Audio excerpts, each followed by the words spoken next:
নেইমারহীন Brazil squad নিয়ে তুমুল বিতর্ক। ফ্রান্স ও ক্রোয়েশিয়ার বিপক্ষে ম্যাচের আগে আনচেলত্তির সিদ্ধান্তে ক্ষুব্ধ সমর্থকরা। লর্ড খেলোয়াড়ে ভরা স্কোয়াড, তবুও সম্ভাব্য সেরা একাদশ খুঁজে দেখার চেষ্টা। স্কোয়াড ঘোষণা হওয়ার পর থেকেই মোটামুটি ব্রাজিলিয়ান সমর্থকরা কার্লো আনচেলত্তির 14 গোষ্ঠী উদ্ধার করে ফেলেছেন।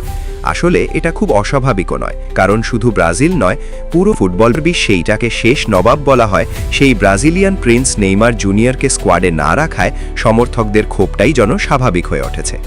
এই মার্চ মাসের শেষ দিকে ব্রাজিল জাতীয় দল 2টি আন্তর্জাতিক প্রীতি ম্যাচ খেলবে বর্তমান ফুটবল বিশ্বের 2 পরাশক্তি ফ্রান্স ও ক্রোয়েশিয়ার বিপক্ষে।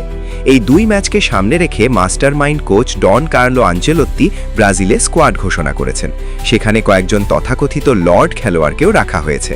আসলে এখন পর্যন্ত তিনি যতগুলো স্কোয়াড ঘোষণা করেছেন, প্রায় প্রতিবারই এমন কিছু খেলোয়াড়কে রেখেছেন যাদের নিয়ে সমর্থকদের মধ্যে বিতর্ক থেকেই যায়। যদিও এবারে স্কোয়াডে 2-1 বাদ পড়েছে, তবুও পুরোপুরি লর্ড মুক্ত স্কোয়াড ঘোষণা করতে ব্যর্থ হয়েছেন আনচেলত্তি।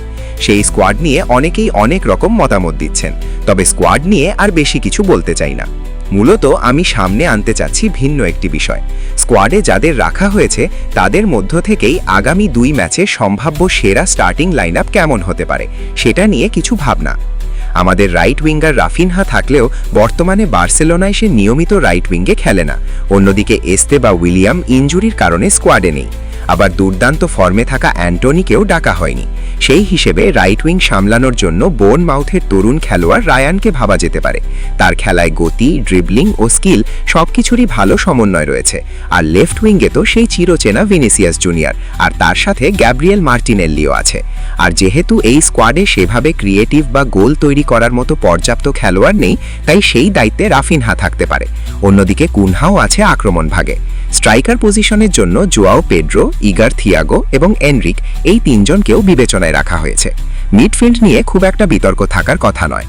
ক্যাসেমিরো, আন্দ্রে সান্তোস এবং গ্যাব্রিয়েল সারা এই 3 জনই বর্তমানে দারুণ ফর্মে আছে। ডিফেন্স লাইনে কয়েকজন খেলোয়াড় ইনজুরিতে থাকায় আপাতত যাদের পাওয়া যাচ্ছে তাদের নিয়েই সামনে এগোতে হবে। গোলকিপার পজিশনে অ্যালিসন বেকার যতদিন ফিট থাকবে এবং স্কোয়াডে থাকবে, ততদিন 90 মিনিটসের জন্য তাকে ছাড়িয়ে যাওয়ার মতো আর কোনো গোলকিপার ব্রাজিল দলে নেই। তাই প্রথম পছন্দ হিসেবে অ্যালিসনই থাকবেন, এটা প্রায় নিশ্চিত। এখন আপনারাও মতামত দিতে পারেন, এই সম্ভাব্য একাদশগুলোর মধ্যে কোন লাইনআপটি আপনার কাছে সবচেয়ে ভালো মনে হয়েছে। কোথাও কোনো পরিবর্তনের প্রয়োজন আছে বলে মনে হলে সেটাও আলোচনা করতে পারেন। তবে এই স্কোয়াডে যাদের না দেখে সবচেয়ে বেশি হতাশ হয়েছি অ্যান্টনি। আর নেইমার জুনিয়রের গতকালের ম্যাচ দেখার পর প্রায় নিশ্চিত হয়েছি যে তিনি এই 2 ম্যাচে স্কোয়াডে ডাক পাচ্ছেন না।